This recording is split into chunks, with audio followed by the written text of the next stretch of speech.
समस्त को स्वागत एवं अभिनंदन। चलतु आज आम दशम श्रेणी साहित्य बहीर ओडिया ग्रामर जो रही वाक्य विचार ताको आम सर्ट टाइम रे रिविजन करदे। तो आम जाचु वाक्य कहले कौन, जमीक प्रथम आमर एठारे लिखाई जे कही जानिले कथा सुंदर बांधी जानिले मथा सुंदर। सेहीपरि वाक्य को आम सजई जानिले तार कर्ता कर्म क्रिया अनुसार ताको आम सजई पारिबु जदि लिखिपारिबु जदि लिखिबा शैली जदि आमको जଣା थाए ताहले वाक्यटी आमर सरस सुंदर एवं मधुर होता है और वाक्यर कौन प्रकार किसी अभाव रही न थाए।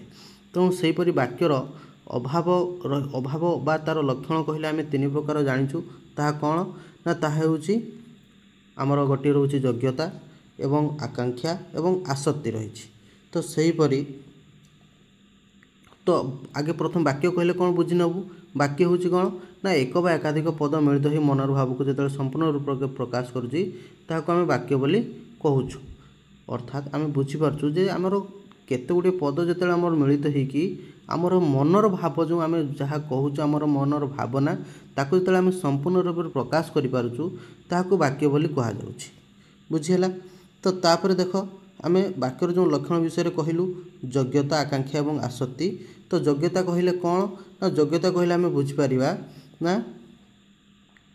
वाक्य व्यवहार कराउथवा पदगुड़िकर पारस्परिक संबंध को योग्यता कहुए। अर्थात वाक्य जो आम जो व्यवहार कर पदगुड़ी ता भितर ता मध्य संबंध रहिबा निहांती आवश्यक। आउ जो पदगुड़िक आम व्यवहार करूँ ता मध्य जदि संबंध किसी रहिबो नाही ताहले सेथिरे योग्यतार अभाव रही बोली कहि परिबा। केमती ना जेमती कि हमर बाळकोटी उडुची एठारे उडु अछि सहित बाळकोटीर जो बाळकोटी पद एवं उडु अछि पद ए दुईटी पदर कोनोसी संबंध नाही। अर्थात बाळकोटी मध्ये उडी पारिबो नाही, तार योग्यता नाही।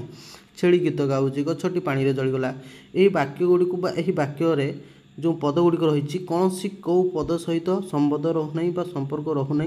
तेणु ए योग्यतार अभाव रोचे बोली कहीपर।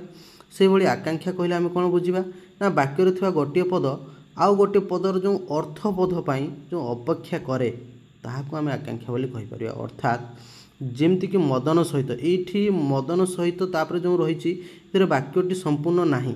तेणु वाक्यटी संपूर्ण होगापाई से अन्य किसी कथा को बा पद को अपेक्षा करुच्ची। अर्थात जितेबाला कौन गोटे पद अन्य गोटे पद को अपेक्षा कर आकांक्षार अभाव रही बोली जापर। और वाक्यटी संपूर्ण होगापाई से पद जो आवश्यक रही पूर्ण हेले से आकांक्षा अच्छी बोली आम कहीपर। से भली आसक्ति कहले कौन बुझा ना आसक्तिर अर्थ जदि आम नवा ना सी हूँ सौंदर्य मान। अर्थात ना कहा परे केउ पद रहिबो एवं ता द्वारा वाक्यटी आमर स्पष्ट भाव प्रकाश करहब बुझी हम ताकू आम आसक्ति बोली कहवा। एवं आसक्ति को मध्य पद विन्यास बोली मध्य कहुच्छी। से भली देखा आम कौन ना वाक्यांश। वाक्यांश कौन ना वाक्य जो बुझा पड़ुवा जो निर्दिष्ट अंश को बा निर्दिष्ट केतोटी जो पद संगति रही ताकू आम वाक्यांश बोली कहीपर। तुम सब जानिच केवल खाली जस्ट रिविजन पाई किछि समय जस्ट से रिकॉल करा होउची।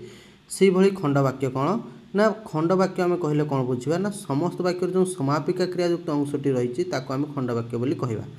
तो ये थिला आमर वाक्य विचार किसी सर्ट रिकॉल बा रिविजन। जदि वीडियोटी भल लगी ताहले आम चैनल को जो आम विद्यालय चैनल रही ताकू लाइक शेयर एवं सब्सक्राइब करदे। धन्यवाद।